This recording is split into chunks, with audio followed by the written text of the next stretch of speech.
Okay. सो उसके बाद as एक मिनट हाँ, हेलो, हेलो।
Keep playing.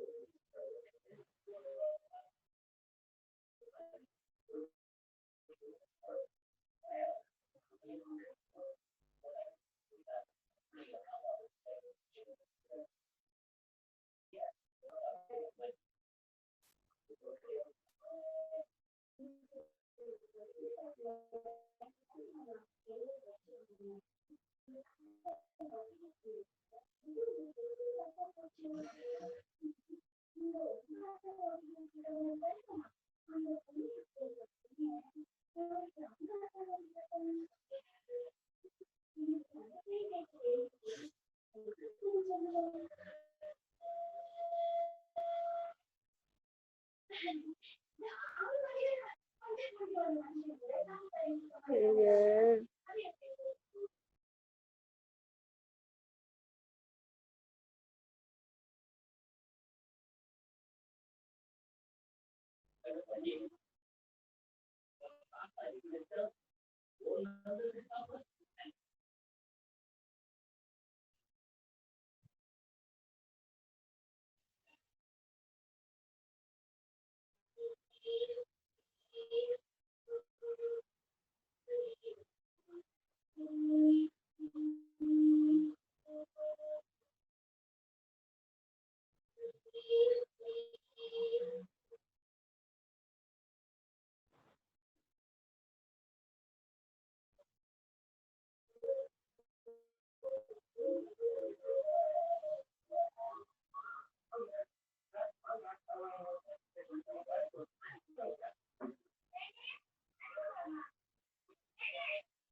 அப்படி நினைக்கிறீங்களா?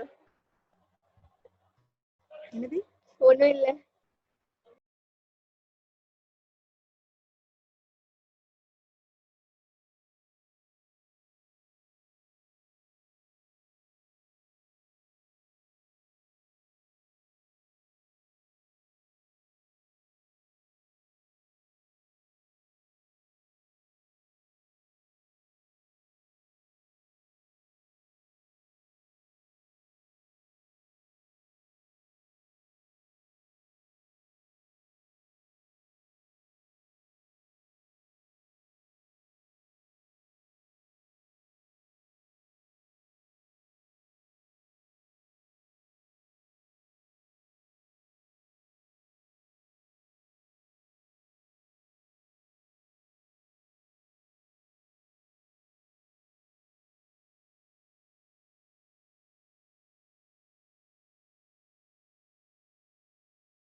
तो नंबर है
okay.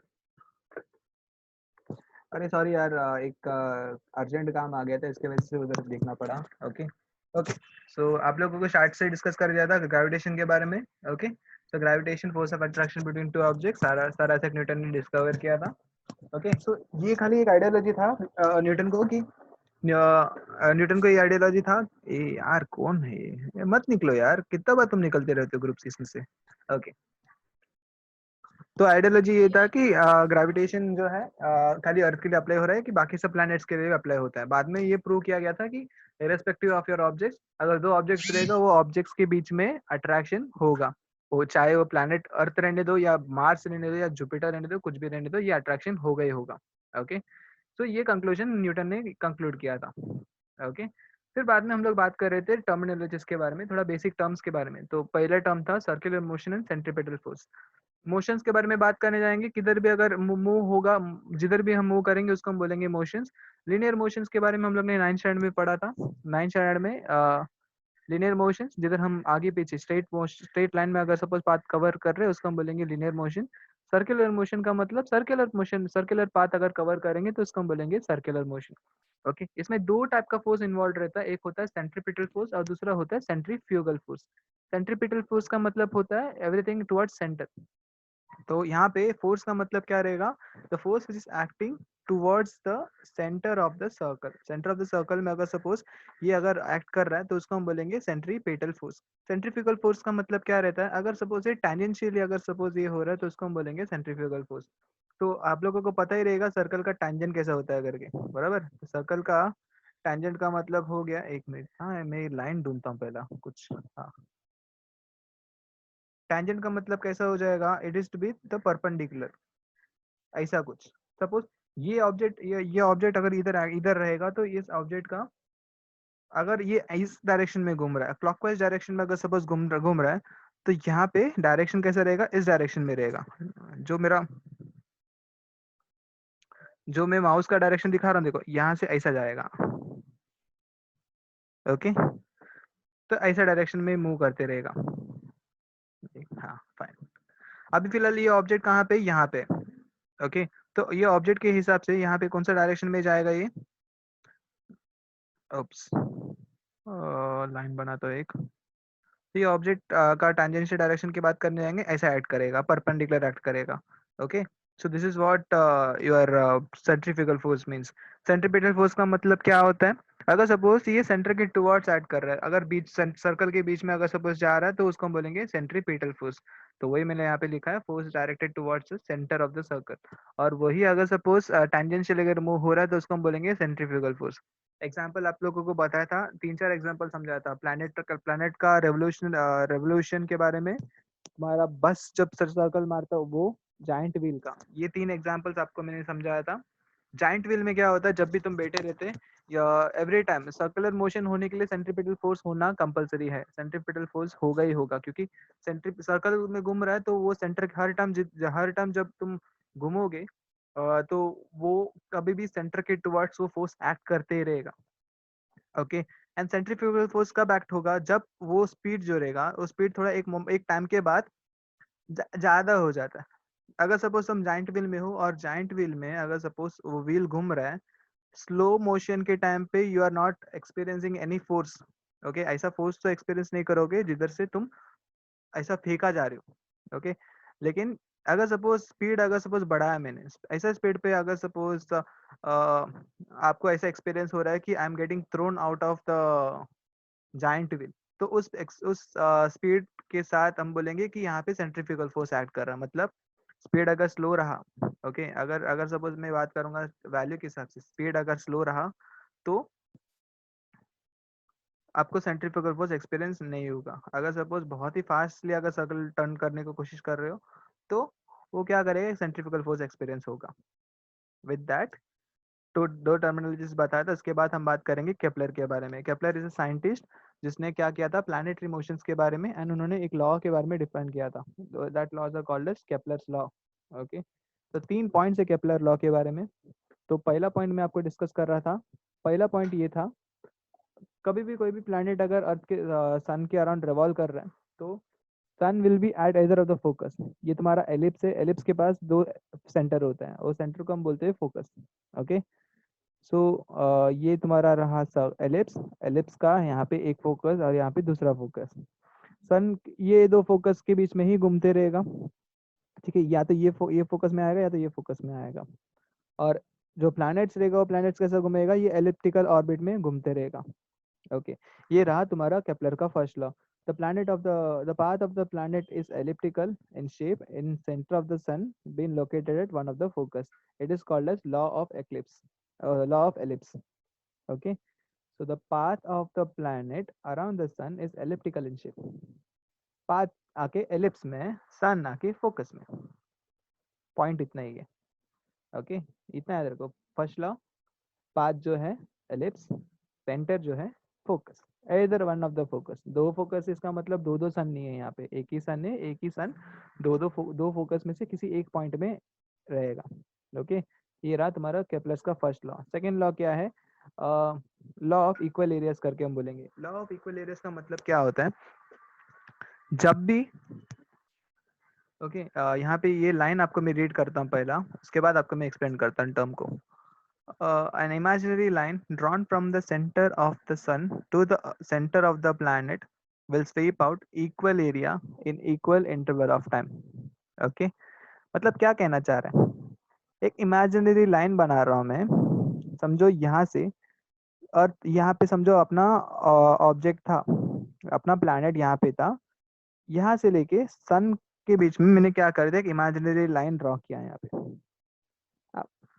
After some moment, for example 5 minute के बाद मैंने क्या, ऑब्जेक्ट मतलब प्लैनेट तो ट्रेवल होते रहता है, आफ्टर सम टाइम प्लैनेट जो है यहाँ पे पहुंच गया। तो प्लैनेट जब यहाँ पे पहुंचा, तो प्लैनेट यहाँ पहुंचने के बाद ये लाइन जो है, इमेजिनरी लाइन जो मैंने यहाँ पे बना के रखा है, वो भी स्वीप होगा। Okay, let's consider this area to be A1।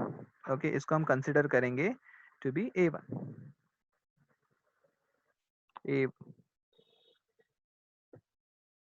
Sorry A1। Font colour को चेंज करता हूँ मैं यहाँ पे। ओके, इसको हम कंसीडर करेंगे A1।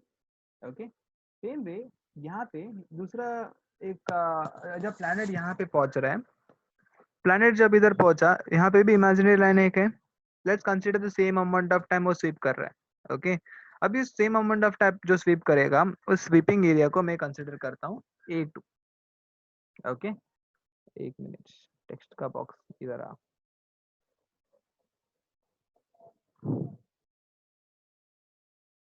A2। वापस से मैं फॉन्ट कलर चेंज करता हूँ वहाँ पे, यहाँ पे। ओके, राइट, अब क्या हुआ यहाँ पे, इमेजिनरी लाइन ड्रॉ किया। ओके, यहाँ पे क्या कर रहा है, दो एरियाज कवर किए same amount of time. Okay, equal interval of time में क्या होगा, अगर सपोज इसका एरिया का वैल्यू अगर सपोज तुम चेक करोगे, it will be always equal. मतलब समझो यहाँ पे अगर सपोज ये 10 मीटर स्क्वायर अगर कवर किया है, तो यहाँ पे भी सेम टाइम के लिए 10 मीटर स्क्वायर ही कवर करेगा। ओके, तो इक्वल इंटरवल ऑफ टाइम में इक्वल इक्वल एरिया कवर करेगा, उसको हम बोलेंगे law of equal areas. Okay, तो ये इसको हम बोलते हैं law of equal areas, and इसको ये अपना केपलर का सेकेंड लॉ है। पहला लॉ क्या था, law of ellipse. Law of ellipse का मतलब क्या हो गया था, सन आके तुम्हारा फोकस में एंड और बाकी प्लैनेट्स कहाँ कैसे रेवॉल्व होगा, इन एन एलिप्स में रेवॉल्व होगा। अब यहाँ पे अगर सपोज सेकेंड लॉ की बात करने जाएंगे, एलिप्स है, सन तुम्हारा ये वाला फोकस में है, और यहाँ पे क्या कर रहा है, एक जगह से मतलब क्या कर रहा है, एरिया स्वीप कर रहा है A1, दूसरी जगह से एरिया स्वीप कर रहा है A2। इक्वल टाइम रहा तो ये एरिया भी क्या रहेगा, इक्वल रहेगा, तो इसको हम बोलेंगे केपलर का second law. Okay, I hope this is clear to you all. Okay, तो ये इसके बाद हम बात करेंगे थर्ड लॉ। थर्ड लॉ थोड़ा समझने के लिए थोड़ा ट्रिकी है, बट एक मिनट। हाँ,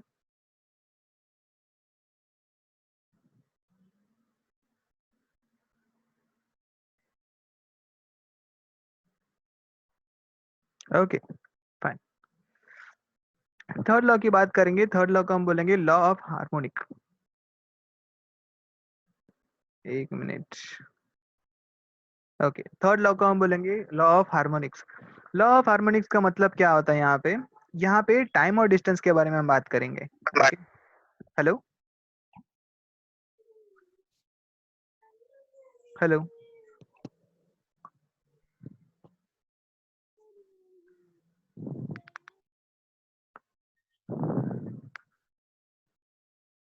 hello. Okay fine. So third law के बारे में बात करेंगे। ये लॉ को थर्ड लॉ को हम बोलेंगे लॉ ऑफ हार्मोनिक्स। पहले लॉ का नाम था लॉ ऑफ एलिप्स। दूसरा लॉ का नाम था लॉ ऑफ इक्वल एरिया। तीसरा लॉ का नाम है तुम्हारा लॉ ऑफ हार्मोनिक्स। अभी ये लॉ ऑफ हार्मोनिक्स को समझाने के लिए आपको खाली ये समझना है। ओके, ये टर्म्स का खाली समझना है। ये टर्म्स भी अगर समझ में आ गया तो आपको ये भी इजिली दिमाग में आ जाएगा। ओके, तो लॉ थर्ड लॉ का क्या कह रहा है यहाँ पे? The ratio of square of time, okay, square of the period of any two planets is equal to ratio of cube of their average distance from the sun. Okay, इसका मतलब क्या है कि तुम कंसिडर कर रहे हो डिस्टेंस एंड टाइम पीरियड। ठीक है, तो यहाँ पे जैसे मैं सेकेंड लॉ में एक्सप्लेन किया था, हम क्या कर रहे थे? टाइम और डिस्टेंस कंसिडर कर रहे थे। ओके, यहाँ पे वही टाइम और डिस्टेंस को कंसिडर कर रहे हैं। और यहाँ पे क्या कह रहे हैं? जो स्क्वायर ऑफ द पीरियड है, द टाइम पीरियड जो है, ओके, टाइम पीरियड जो है और डिस्टेंस जो है, इन दोनों के बीच में एक लॉ, एक प्रोपोर्शनेट आ रहा। मतलब क्या है? T square is always directly proportional to R cube. Okay, तो ये बोल रहा है the ratio of the square of the periods of any two planets is equal to ratio of the cube of their average distances. Okay, मतलब यहाँ पे क्या comparison हो रहा है? समझो दो एलिप्स है यहाँ पे, दो प्लैनेट क्या कर रहा है? अपना ऑर्बिट रिवॉल्व कर रहा है। हम्म, ये अपना प्लैनेट वन हो गया। I just reduce its size।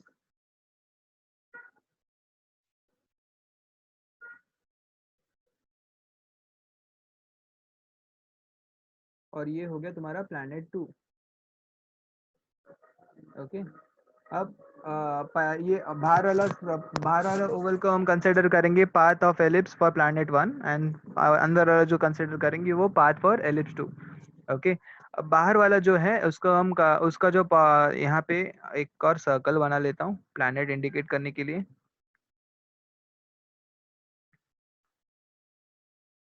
और अंदर वाला के लिए सेम चीज मैं क्या करता हूँ, मैं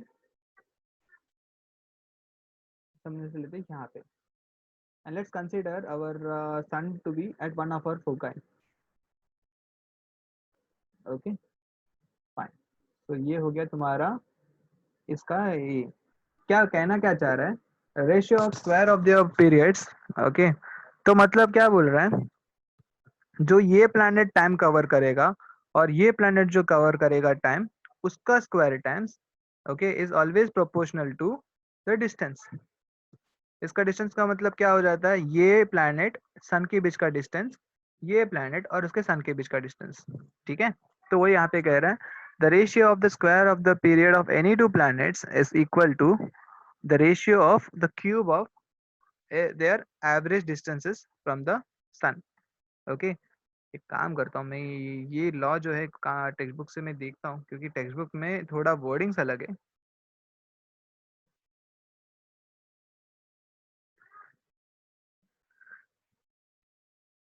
जस्ट टू बी क्लियर, तो पहला लॉ का नाम था लॉ ऑफ एलिप्स, जिसमें हम लोग ने डिस्कस किया था sun will be the at one of the focus, planet will be, planet का पाथ जो रहेगा एलिप्स में रहेगा। दूसरा लॉ का नाम था लॉ ऑफ इक्वल एरिया, जिसमें हम बात किया था कि जब भी वो इमेजिनरी लाइन कंसिडर करेंगे इक्वल टाइम इंटरवल्स के लिए, इक्वल एरिया स्वीप करेगा। ओके, थर्ड लॉ की बात करने जाएंगे लॉ ऑफ हार्मोनिक्स, जिसमें हम बात करेंगे, जिसमें हम बोला था कि कोई भी दो प्लैनेट्स की बात करने जाएंगे उसमें जो एवरेज टाइम पीरियड रहता है उसका स्क्वायर टाइम्स, और जो डिस्टेंस कवर कर रहा है यहाँ पे मेन डिस्टेंस, वो कभी भी डायरेक्टली प्रोपोर्शनल रहेगा। Okay, right, I will show you this as well. हाँ, तो orbit of the planet is an ellipse with sun at one of the foci. Okay, ये तुम्हारा केप्लर्स का फर्स्ट लॉ है। सेकंड लॉ क्या कह रहा है? The line joining the planets and the sun sweeps equal area in equal interval of time. Okay, and third law यहाँ पे क्या कह रहा है? The square of its period of revolution around the sun is directly proportional to cube of its mean distance of the planet from the sun. Okay.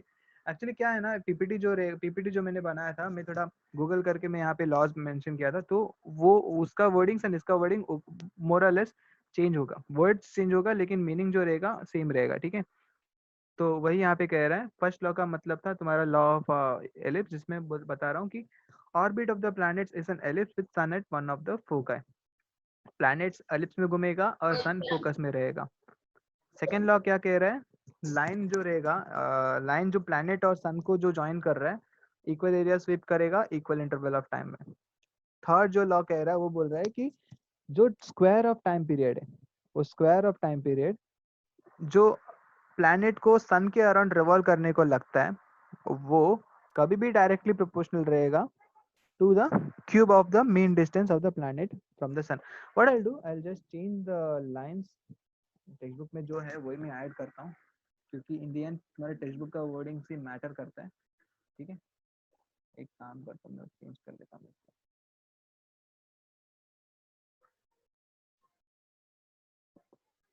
क्योंकि यही तुम्हारा PPT के नाम पे मैं तुम लोगों को भेजूंगा बाद में। ऐसा नहीं होना चाहिए कि यहाँ का वर्डिंग्स गलत है एंड अलग है एंड आप लोग कुछ अलग लिख के आ जाए, कंफ्यूज नहीं होना चाहिए। Will may try to maintain a consistent PPT.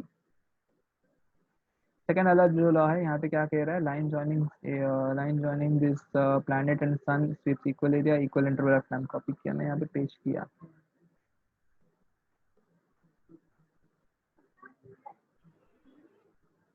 Okay, law of equal area. And third law का मतलब था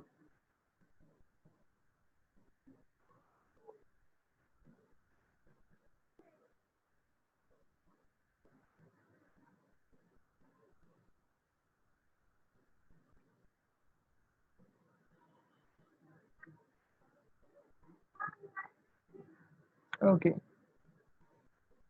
तो ये चेंजेस मैंने कर दिया यहाँ पे। तो आप लोगों को खाली दिमाग में ये लगाना है, T square will be always directly proportional to R cube. T का मतलब क्या होता है? Time period. टाइम पीरियड किसका? टाइम पीरियड सन और सन के अराउंड जो प्लैनेट, मतलब प्लैनेट जो सन के अराउंड रिवॉल्व करने का जो टाइम लगता है, उसको हम कंसिडर करेंगे टू बी टी। और जो मेन डिस्टेंस रहेगा, वो मेन डिस्टेंस को हम consider to be R, consider करेंगे R. T square is directly proportional to R. Okay, तो ये खाली ऑब्जर्वेशन से उन्होंने बताया था कि ये लॉस फॉलो होगा करके। इन्होंने इसके बारे में कोई एक्सप्लेनेशन नहीं दिया था कि ये सब लॉस फॉलो क्यों हो रहा है करके। ओके, तो उन्होंने देखा और देखते देखते उन्होंने बता दिया कि ये सब लॉस फॉलो हो रहे करके, लेकिन इसको एक्सप्लेन नहीं कर पाए, इसको थ्योरेटिकली प्रूव नहीं कर पाए और बता नहीं पा रहे थे कि मतलब ये सब क्यों हो रहा है। ये सब उन्होंने देखे, केपलर ने देखा और उसको उन्होंने ये लॉ के नाम पे मेंशन कर दिया और वो बता रहे कि ये चीज हो रहा है, ये लॉस फॉलो हो रहा है करके। ओके, तो केपलर का थर्ड लॉ ये था। फर्स्ट एंड सेकंड लॉ आप लोगों को समझ गया रहेगा। ओके, तो केपलर ने ये ऑब्जर्वेशंस के साथ ये मेंशन किया था, लेकिन इसके लिए कोई साइंटिफिक थियरी प्रूफ्स नहीं था। तो ये ऑब्जर्वेशन, प्योरली ऑब्जर्वेशन स्किल्स से उन्होंने क्या किया था? मेंशन किया था यहाँ पे।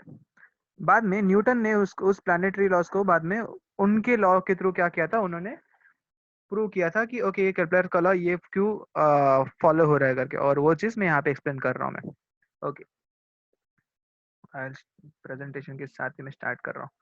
स्टार्टिंग में आप लोगों को मैं बताया था कि दो ऑब्जेक्ट्स रहता है, दो ऑब्जेक्ट्स के बीच में, ओके, दो ऑब्जेक्ट्स के बीच में क्या होता है? कभी भी फोर्स ऑफ अट्रैक्शन होता है। मीनिंग क्या होता है यहाँ पे? अगर ये ऑब्जेक्ट कंसिडर करेंगे, ये ऑब्जेक्ट इसके टुवर्ड्स अट्रैक्ट होने की कोशिश होगा। ये ऑब्जेक्ट की बात करने जाएंगे, ये ऑब्जेक्ट इसके टुवर्ड्स अट्रैक्ट होने की कोशिश होगा। ओके, कुछ डिस्टेंस अगर रहेगा, कुछ अगर डिस्टेंस की बात करने जाएंगे, डिस्टेंस को will consider to be R. Okay, okay, we'll consider the object to have some mass.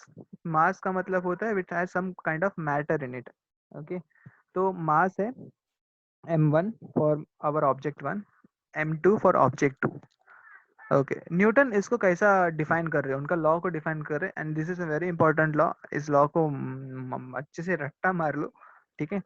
तो यहाँ पे रट्टा इन द सेंस ऐसा बोल रहा हूँ कि आपको दिमाग में बैठा के रखना है. ओके लॉ समझ लो, बहुत सिंपल है.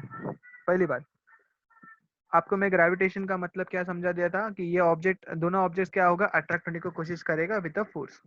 ओके तो वही न्यूटन भी बता रहे हैं यहाँ पे, every object in the universe attracts every other object with a definite force. एक फोर्स के साथ क्या करने वाला है, ये दोनों ऑब्जेक्ट्स भी क्या होने वाला है, अट्रैक्ट होने वाला है. अब ये फोर्स जो रहेगा कैसा, किस वे में डिपेंड करेगा, किस कारण से डिपेंड करेगा, क्या क्या फैक्टर्स रहता है यहाँ पे डिपेंडेंसी का. तो किस दो चीज से डिपेंडेंट है, एक है मास पे, दोनों के मासेस का प्रोडक्ट, मीनिंग इन दोनों मास m1 और m2 को मल्टीप्लाई करके रखेंगे, उस पे डिपेंड करेगा. ओके एंड दूसरा क्या बोल रहा है, inversely proportional to square of the distance between them, meaning इन दोनों का बीच का डिस्टेंस के ऊपर इनवर्सली प्रोपोर्शनल एक्ट करेगा. डायरेक्टली प्रोपोर्शनल का मतलब क्या रहेगा, जैसे आपको मैंने बताया था, डायरेक्टली प्रोपोर्शनल का मतलब होता है अगर एक चीज बढ़ेगा दूसरा चीज भी साथ साथ बढ़ेगा. ओके तो मतलब यहाँ पे क्या हो रहा है, प्रोडक्ट को हम कंसिडर करेंगे to be a unit. Okay अब अगर सपोज दो मास, प्रोडक्ट का मास अगर सपोज बढ़ रहा है तो फोर्स भी ऑटोमेटिकली क्या होगा, बढ़ेगा. समझो अगर सपोज मेरा 50 केजी का ऑब्जेक्ट प्रोडक्ट जो मैं मल्टीप्लाई किया 50 केजी स्क्वायर मिला, तो फोर्स मेरे को एक वैल्यू मिलेगा. अगर वही मास को, प्रोडक्ट को 50 से 100 में चेंज करूंगा, फोर्स मेरा यहाँ पे चेंज होगा, बढ़ेगा. ओके मैंने क्या किया यहाँ पे, मास, प्रोडक्ट ऑफ मास को मैंने डबल किया, और तो यहाँ पे फोर्स का वैल्यू भी क्या होगा, यहाँ पे डबल होगा. समझ रहे हैं. तो यहाँ पे क्या हो रहा है, फोर्स जो है directly proportional to product of their masses. तो यहाँ पे फोर्स जो रहेगा, यहाँ पे आपको मैं एक लिख लेता हूँ यहाँ पे टेक्स्ट के नाम पे, F directly proportional to uh,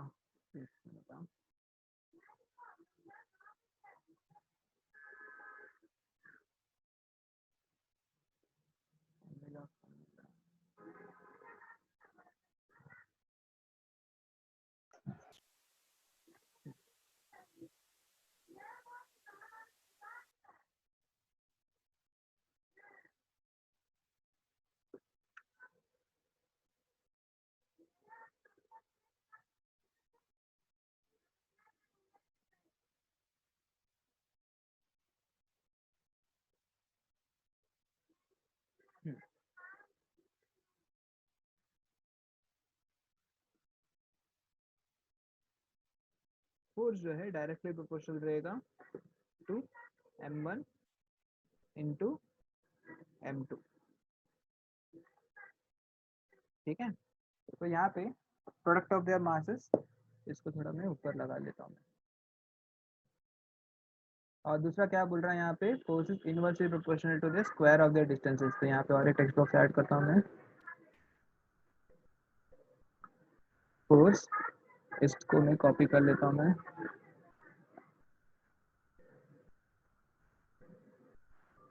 inversely proportional, तो यहाँ पे 1/r².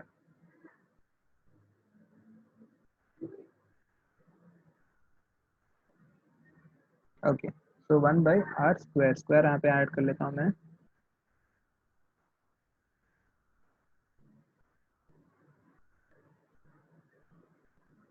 ಅವರು ನಮ್ಮ ಟಿಕೆಟ್ ತಗೊಳ್ಳೋದು ಆಮೇಲೆ ಅವರು ಅಂಗಡಿಯಲ್ಲಿ ಪಾಸ್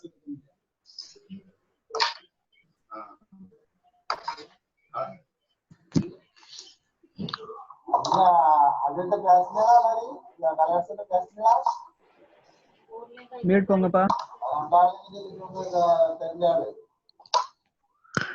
ஹலோ ஹலோ முகேஷ் அண்ணே, மாலக்ஷ்மி சொல்லுமா. எப்போ ஸ்டார்ட் பண்ணீங்க? ஸ்டார்ட் பண்ணி ஒரு 20 நிமிஷம் இருக்குமா. சாரி நான் கொஞ்சம் கடைக்கு போயிருந்தேன். ப்ராப்ளம் இல்ல நோ ப்ராப்ளம்.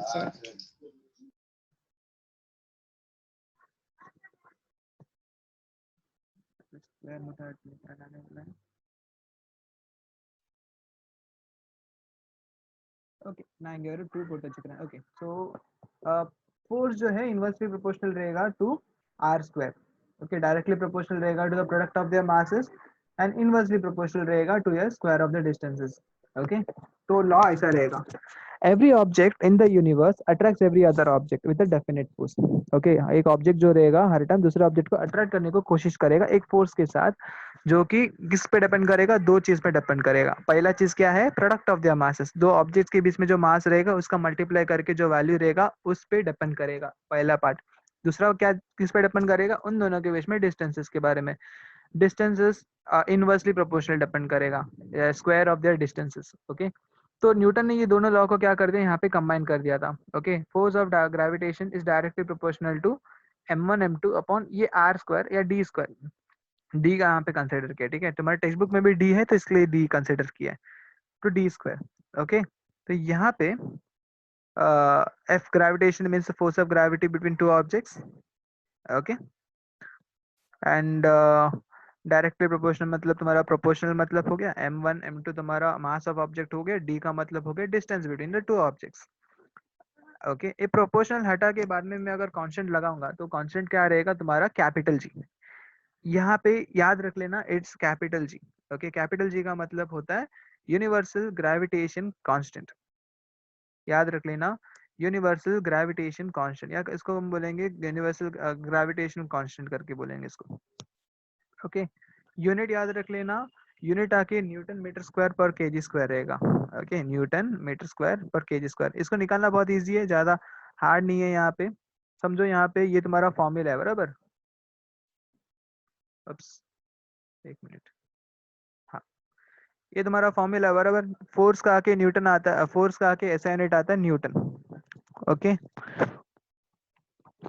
तो फोर्स का आके यहाँ पे आता है न्यूटन, तो साइड में मैं लिखता हूँ यहाँ पे ब्रैकेट में न्यूटन।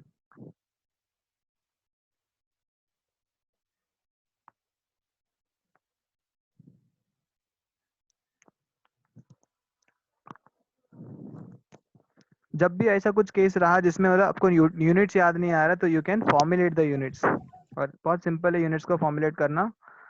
ओके तो ये फोर्स है तुम्हारा न्यूटन का। ओके मीटर डिस्टेंस यहाँ पे m1 m2 जो है यहाँ पे केजी से रहेगा, मतलब मास हम ऐसे कंसिडर करेंगे तो भी केजी, तो केजी इंटू केजी जो रहेगा वो हम मल्टीप्लाई करेंगे तो अपने को मिलेगा केजी स्क्वायर। क्या आएगा, केजी स्क्वायर। तो केजी स्क्वायर को मैं केजी 2 करके लिखता हूँ यहाँ पे, तो सब्सक्रिप्ट लिखने नहीं आ रहा इसके लिए मैं वो 2 लिखता हूँ मैं। एंड डी स्क्वायर डिस्टेंस है, तो डिस्टेंस जो रहेगा एक बार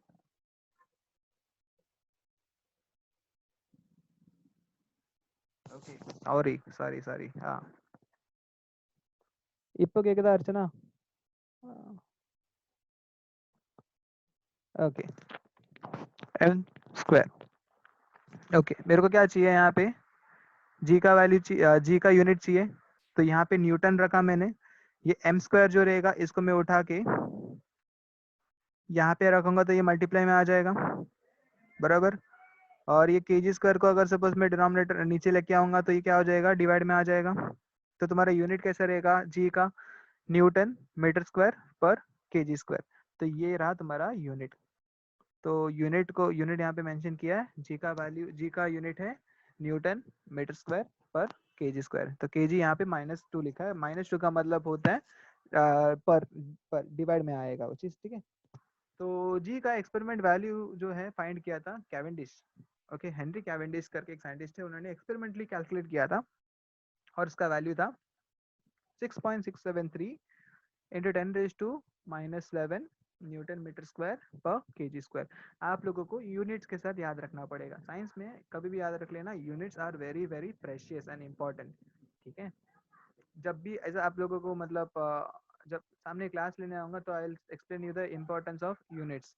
ओके तो अभी फिलहाल के लिए खाली इतना याद रख लेना, units play a very important role in science, तो यूनिट्स में कभी भी किधर भी मैसअप नहीं करना। Okay so g is called as constant of proportionality, it's called as universal gravitation constant। इसका यूनिट आता है न्यूटन मीटर स्क्वायर पर केजी स्क्वायर, और इसका ऐसा यूनिट इसका वैल्यू जो है 6.673 इंटू 10⁻11 न्यूटन मीटर स्क्वायर पर केजी स्क्वायर। ओके, तो ये चीज तो आपको पता चल गया। तो न्यूटन के लॉ के हिसाब से बात करने जाएंगे, every object attracts every other object with a definite force which is directly proportional to square of their mass, product of their mass, and inversely proportional to square of the distance between them. भाई अभी चिल्ला नहीं सकता मैं यहाँ से मैं अभी मेरा साउंड ऐसे ही है, ठीक है? आई गेस सब लोगों को मतलब प्रॉपरली सुनाई दे रहा है।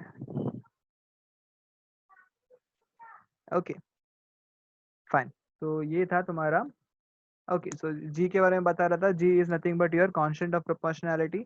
उसको this is called as universal gravitation constant, जिसका एसआई यूनिट है न्यूटन मीटर स्क्वायर पर केजी स्क्वायर, और इसका वैल्यू है 6.673 इंटू 10⁻11 न्यूटन मीटर स्क्वायर पर केजी स्क्वायर। अब ये वैल्यू जो है, अभी सबको एक डाउट रहेगा, ये वैल्यू हर जगह सेम रहेगा क्या? ये वैल्यू हर जगह सेम रहेगा irrespective of your place of location. अगर इस चीज को तुम यहाँ अर्थ में मेजर करोगे या तुम मार्स में मेजर करोगे, अगर सपोज तुम सन में भी अगर मेजर करोगे, कोई भी जगह पे अगर सपोज ये वैल्यू मेजर करने की कोशिश करोगे, इसका वैल्यू कभी भी क्या रहेगा? 6.673 इंटू 10⁻11 ही रहेगा। ओके, तो ये value is constant, capital G कभी भी किसी के साथ चेंज नहीं करेगा वैल्यू को। ठीक है, यहाँ तक समझ में आया? ओके, तो इसके साथ we will move to next topic. तो बहुत सारी चीजें देख लिया यहाँ पे। Every object in the universe attracts every other object with a definite force. This force is directly proportional to product of their masses of two objects and square of the distances between them. Inversely proportional to square of the distance between them. अगर suppose इसी को हम formula के नाम से लिखेंगे तो F gravitation is directly proportional to m1 m2 upon d square, and जिसमें आप लोगों का रिप्रेजेंटेटिव लिखा है, एफ ग्राव का मतलब होता है gravity, force of gravity between two objects. m1 का मतलब होता है मास ऑफ ऑब्जेक्ट 1, m2 का मतलब होता है मास ऑफ ऑब्जेक्ट 2, d का मतलब होता है सेपरेटिंग डिस्टेंस बिटवीन देम। इसका हम फॉर्मुलेट करेंगे तो F is equal to G m1 m2 upon D square. G का यूनिट फाइंड करना रहेगा तो बहुत सिंपल है, मेरे को खाली न्यूटन यहाँ पे लिखा, इसको मल्टीप्लाई किया, m1 m2 kg रहेगा, kg स्क्वायर आ जाएगा। d का मतलब होता है डिस्टेंस, तो इसका यूनिट रहता है मीटर, तो 2 डिस्टेंस है इसलिए मीटर स्क्वायर। तो एक जी को यहाँ पे रखा, एफ न्यूटन रहेगा, इस केजी का वैल्यू को मैं नीचे लेके आया तो नीचे आ जाएगा केजी स्क्वायर, डी स्क्वायर का वैल्यू मीटर स्क्वायर का वैल्यू ऊपर आ जाएगा तो ये मीटर स्क्वायर आ जाएगा। तो जी का यूनिट जो रहेगा वो आएगा तुम्हारा न्यूटन मीटर स्क्वायर पर केजी स्क्वायर। और इसको एक्सपेरिमेंटली वैल्यू कौन फाइंड किया था? हेनरी कैवेंडिश ने इसका वैल्यू फाइंड किया था, जिसका वैल्यू था 6.67 इंटू 10⁻11। अपने का वैल्यू से मतलब है, कौन फाइंड किया तो उससे मतलब नहीं है, वैल्यू दिमाग पे बिठा के रख लो। Okay okay, so that's been sent. हम बात करेंगे सेंटर ऑफ मास के बारे में। तो कोई भी ऑब्जेक्ट की बात करने जाएंगे, वो ऑब्जेक्ट का मास जो रहेगा एक पॉइंट में कॉन्सेंट्रेटेड रहता है, मीनिंग वो ऑब्जेक्ट को एक ही पॉइंट में हम क्या कर सकते हैं? पकड़ सकते हैं मतलब। ओके, उसको हम बोलेंगे सेंटर ऑफ मास। मीनिंग आप लोगों को अगर सपोज एक बुक रखा है, एक नोटबुक रखा है, और नोटबुक को हम क्या करते हैं? हर टाइम बीच से पकड़ के इसको घुमाते, तो वो क्या करता है? एक जगह पे ऐसा बैलेंस रहता है और घूमते रहता है। सो वो पॉइंट जिसमें हम पकड़ के हम उसको घुमाते हैं, उसको हम बोलते हैं सेंटर ऑफ मास। और सेंटर क्या हो रहा है? उस बुक का एंटायर मास जो है वो उस पॉइंट में कॉन्सेंट्रेटेड है, उस एक जगह पे भरा पड़ा है। अगर सपोज उस पॉइंट को मैं पकड़ के अगर सपोज मैं उसको होल्ड करके रखूंगा, सो वो क्या करेगा? वो एक ही पॉइंट में एक मतलब वो स्टेबल रहेगा। दूसरा कोई भी पॉइंट में अगर सपोज तुम ट्राई करने की कोशिश करोगे, the book will fill down, मतलब नीचे गिर जाएगा। ठीक है, तो सर्कल में तो सेंटर में रहता है। ओके, सेंटर में रहता है सर्कल में। ओके, अगर सपोज कोई स्क्वायर ऑब्जेक्ट्स की बात करने जाएंगे, डायगोनल्स के इंटरसेक्शन पॉइंट में, मतलब यहाँ पे मिलेगा। ट्रायंगल की बात करने जाएंगे, इसके सेंट्रॉइड पे मिलेगा। तो हर एक यूनिफॉर्म ऑब्जेक्ट्स में ना ऐसा सेंटर्स में मिलता है। नॉन यूनिफॉर्म ऑब्जेक्ट्स में सेंटर ऑफ मास फाइंड करना थोड़ा मुश्किल पड़ता है। यूनिफॉर्म ऑब्जेक्ट्स में centre of mass is always been the centre. Okay, जहाँ तक आपको आई गेस यहाँ तक आपको सब समझ में आ गया रहेगा। तो पॉइंट्स हम लोग ने क्या क्या कवर किया था? Kepler's law, centripetal centrifugal force, circular motion, फिर Newton's law of gravity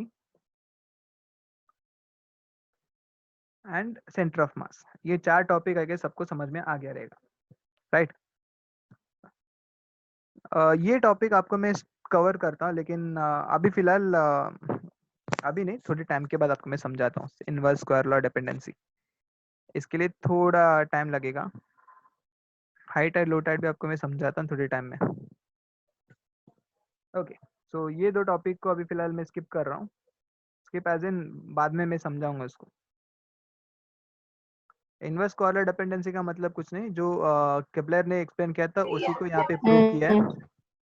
and high tide low tide जो रहेगा ये एक फंडामेंटल से, जो यहाँ पे ओशियंस का जो हाई टाइड लो टाइड जो आता है वो किसके वजह से आता है वो भी आपको मैं एक्सप्लेन करूंगा। Okay okay, so next point जो हम बात करेंगे वो है अर्थ का ग्रेविटेशन फोर्स। ये अपना छोटा जी के बारे में आ जाता है। ओके, अब क्या होता है, हर एक ऑब्जेक्ट कभी भी अब बात करने जाएंगे, it always goes towards the centre, मतलब नीचे। जब भी कोई भी चीज को मैं ऊपर फेंकने की कोशिश करूंगा या नीचे डाल देता हूँ, वो कभी भी नीचे ही गिरता है, बराबर। उस वो क्या होता है, इसका मीनिंग क्या होता है यहाँ पे, अर्थ क्या कर रहा है यहाँ पे, उस ऑब्जेक्ट को टुवर्ड सेंटर खींचने को कोशिश कर रहा है। So earth is attracting, a force act हो रहा है towards the object by the earth.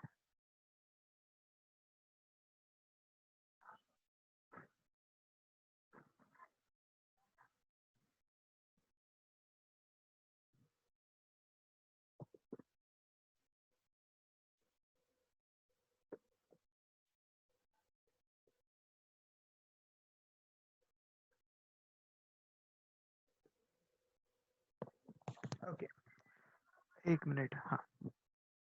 Okay, अगर अर्थ की ग्रेविटेशन फोर्स की बात करने जाएंगे, कभी भी कोई भी ऑब्जेक्ट अगर सपोज बात करेंगे, कोई भी ऑब्जेक्ट नीचे छोड़ते तो क्या होता है, डायरेक्टली डाउन नीचे गिरता है, वर्टिकली डाउनवर्ड्स मूव होता है।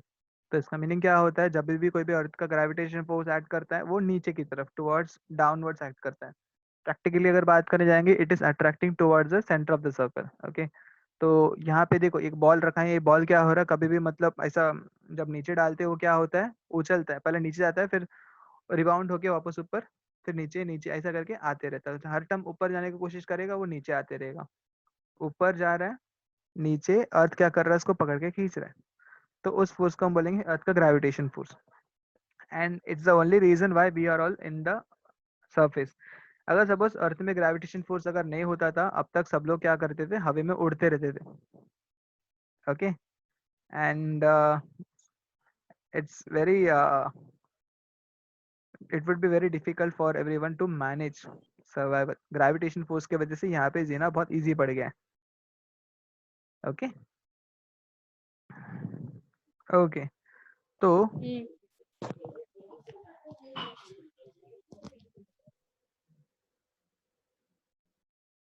यहाँ पे आपको मैं ये समझा देता हूँ यहाँ पे। तो यहाँ पे इनडायरेक्टली क्या बता रहा हूँ मैं, जब भी ये एक फोर्स एक्ट कर रहा है, क्या हो रहा है, नीचे टुवर्ड्स द,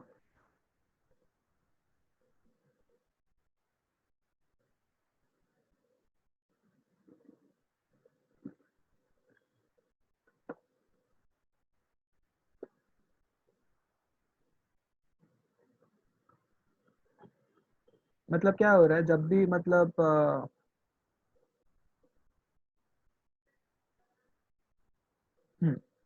मतलब जब भी यार कौन बात कर रहा है अभी।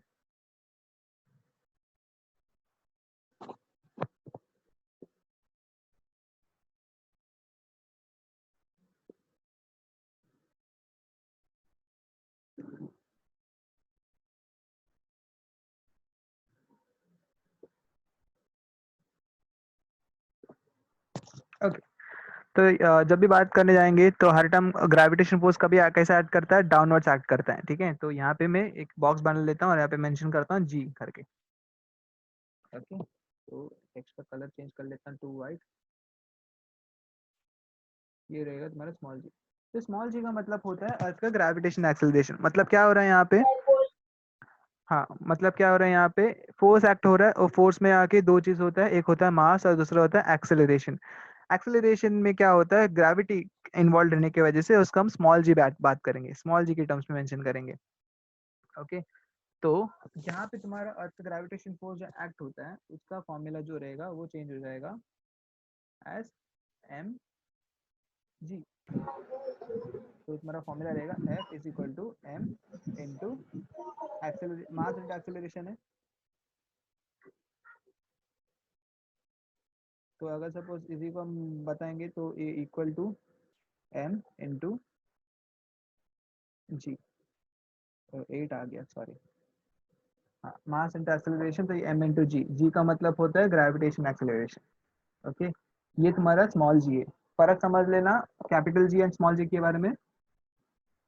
कैपिटल जी जो है तुम्हारा यूनिवर्सल ग्रेविटेशन कांस्टेंट है, स्मॉल जी जो है एक्सेलरेशन है। फर्क है, ठीक है।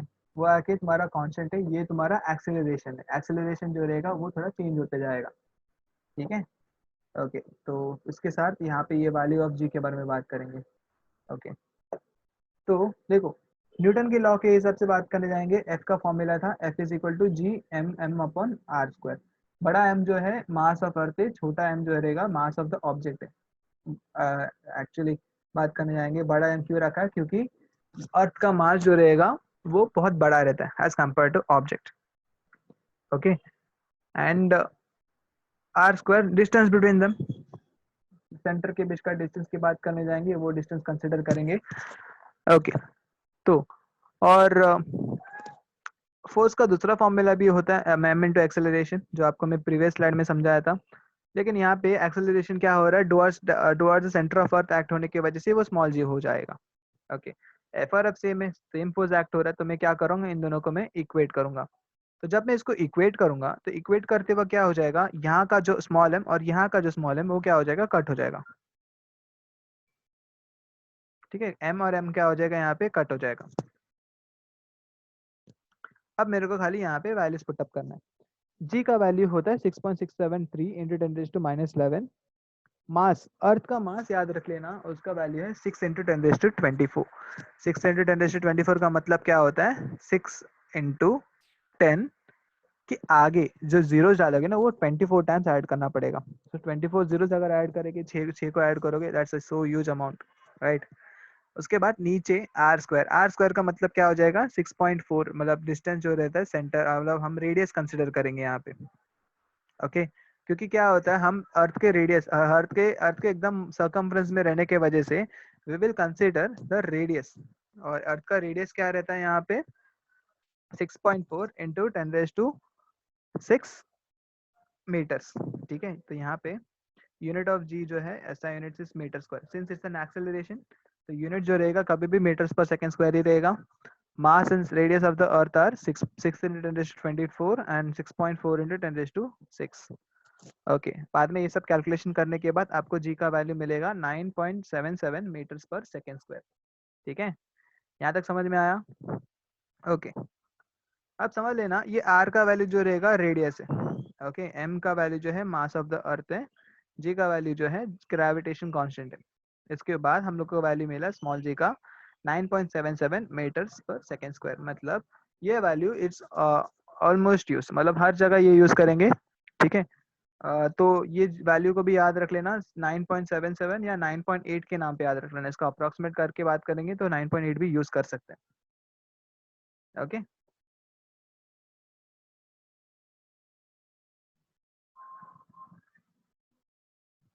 ओके, अभी ओके, आई यहाँ तक मैं स्टॉप करता हूँ लेक्चर को। तो आई होप अब तक जो भी सिखाया कुछ आई होप सबको ये यहाँ तक समझ में आ गया रहेगा। होमवर्क आज के लिए मैं मतलब ज़्यादा रख नहीं रहा हूँ, क्योंकि हम लोग ने अब तक थियरी पूरा कवर नहीं किया है। But few points to add to all. 9th के टेक्स्ट बुक में तुम्हारा एक टॉपिक है न्यूटन का लॉज ऑफ मोशन करके, लॉज ऑफ मोशन, काइनामेटिक्स। इन दोनों चीज को रिवाइज कर लो तुम्हारे टेक्स्ट बुक से। 9th के टेक्स्ट बुक से तुम अगर रखे रहेंगे तो रिवाइज कर लो, अगर नहीं रखा रहेगा तो व्हाट विल डू, मैं वो 9th का बुक भी आपको मैं फॉरवर्ड करता हूँ इस व्हाट्सएप के ग्रुप पे। तो 9th की बुक से आप क्या कर सकते हो, लॉज ऑफ मोशन के बारे में आप रिवाइज करो।